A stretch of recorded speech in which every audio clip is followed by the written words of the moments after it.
صرف برتن خالی نہیں کرنا برائیوں کا، بلکہ اس برتن کو نیکیوں سے پر بھی کرنا ہے۔ یہ عملی صراط مستقیم ہے، اور یہ توحید حالی ہے، کیونکہ موحد کی اس سے یہ غرض ہوتی ہے کہ تا اپنے دل کو غیر اللہ کے دخل سے خالی کرے، اور تا اس کو فنا فی تقدس اللہ کا درجہ حاصل ہو، اور اس میں اور حق العباد میں جو عملی صراط مستقیم ہے ایک باریک فرق ہے، اور وہ یہ ہے جو عملی صراط مستقیم حق النفس کا وہ صرف ایک ملکہ ہے جو بدریہ ورزش کے انسان حاصل کرتا ہے،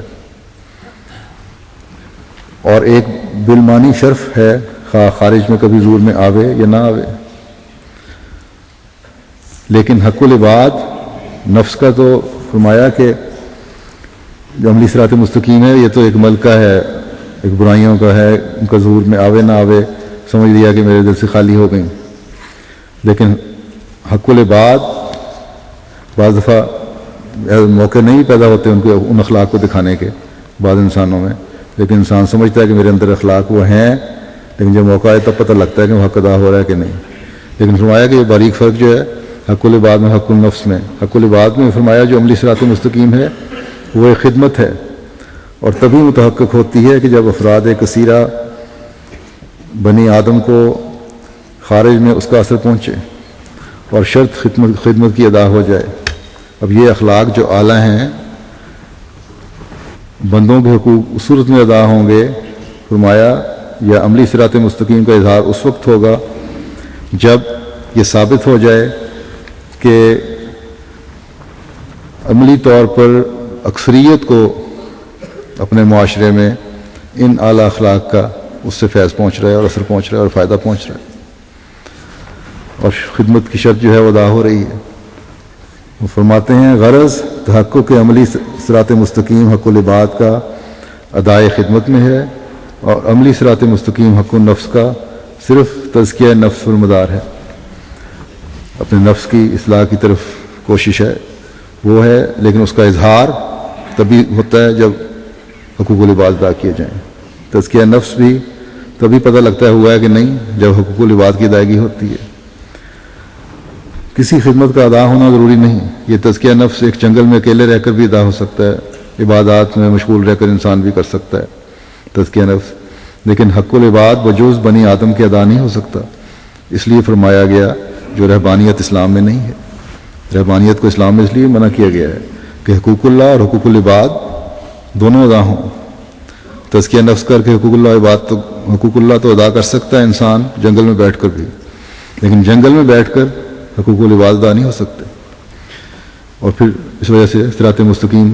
صحیح نہیں ہے، اس کی علمی اور عملی صورت صحیح واضح نہیں ہوتی۔ فرماتے ہیں کہ اب جاننا چاہیے کہ جو صراط مستقیم علمی اور عملی سے غرض اصلی توحید علمی اور توحید عملی ہے، یعنی وہ توحید جو بدریہ علم کے حاصل ہو اور وہ توحید جو بدریہ عمل کے حاصل ہو، بس یاد رکھنا چاہیے جو قرآن شریف میں بجوز توحید کے اور کوئی مقصود اصلی قرار نہیں دیا گیا، اور باقی سب اس کے وسائل ہیں۔ بس جب صراط مستقیم کی طرف انسان ہدایت پالے تو اسے اللہ تعالیٰ اسے اللہ نور السماوات والارض کا بھی ادراک حاصل ہوتا ہے کہ وہی ایک ہے جو نوروں کا منبع ہے، اور جس نے اس غرض کے لیے انبیاء بھیجے دنیا میں کہ دنیا کو اس کے نور کا علم ہو، اور سب سے بڑھ کر حضرت صلی اللہ علیہ وسلم کو بھیجا، اور قرآن کریم کی صورت میں کتاب مبین اتاری جو اسی ایک نور کا پتہ دیتی ہے جو خدا واحد کی ذات ہے، جس کی روشنی وہ منعکس کر رہے ہیں، یعنی انبیاء منعکس کرتے ہیں، اور سب سے بڑھ کر حضرت صلی اللہ علیہ وسلم نے منعکس فرمائی، اور قرآن کریم کو سمجھنے والے بھی اس سے فیض پاتے ہیں، اور یہی ایک روشنی ہے جس نے تمام دنیا کو روشن کرنا ہے اور تمام دنیا کو خدا واحد کا عبد بنانا ہے۔ اللہ تعالی ہمیں بھی توفیق دے کہ ہم اس حقیقی نور کا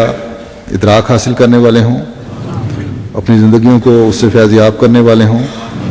اور اس کو پھیلانے کا حق ادا کرنے والے بھی ہوں۔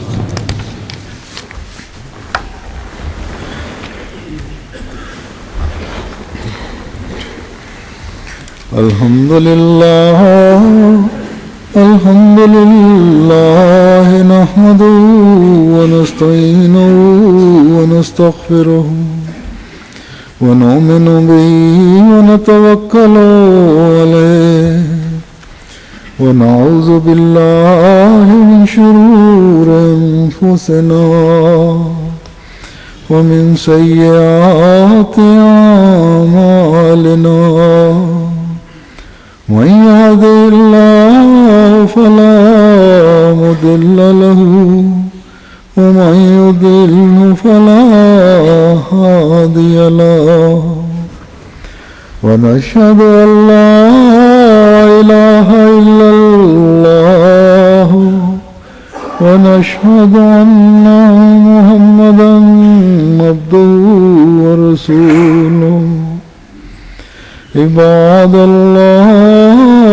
رحمكم الله إن الله يأمر بالعدل والإحسان وإيتاء ذي القربى